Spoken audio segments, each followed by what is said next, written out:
L'important, c'est de marcher une demi-heure par jour à grandes enjambées avec les bras qui balancent.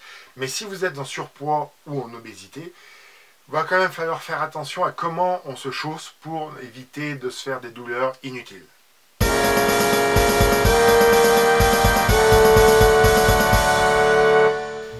Alors je le rappelle, il n'y a aucune obligation dans ce que je vous dis aujourd'hui.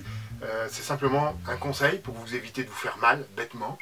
Je touche aucune commission sur les chaussures que vous allez acheter, mais je vous conseille quand même d'acheter des chaussures.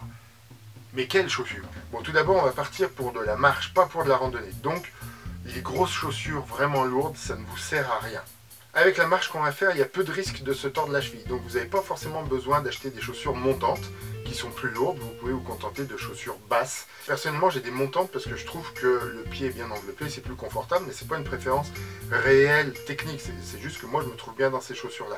Si vous vous êtes renseigné sur vous remettre à marcher, on vous a certainement dit qu'il ne fallait pas des chaussures hautes parce que ça allait habituer la cheville à être soutenue et qu'après vous risquiez de vous abîmer.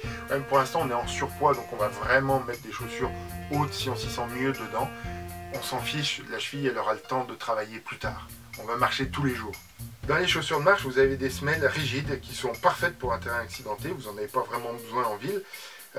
Mais moi je préfère des semelles rigides parce qu'elles résistent mieux, notamment au bitume, c'est-à-dire qu'une semelle souple, je la crame en moins d'un an, alors que les semelles rigides, elles me tiennent à peu près 2 ans. Il existe des sandales de randonnée, je dis oui pourquoi pas, mais leurs semelles diminuent vite. Les chaussures de sport, que ce soit de jogging, de running, de trail si vous voulez, ça peut faire l'affaire, mais elles respirent moins bien que des chaussures de marche, donc je conseille quand même vraiment les chaussures de marche.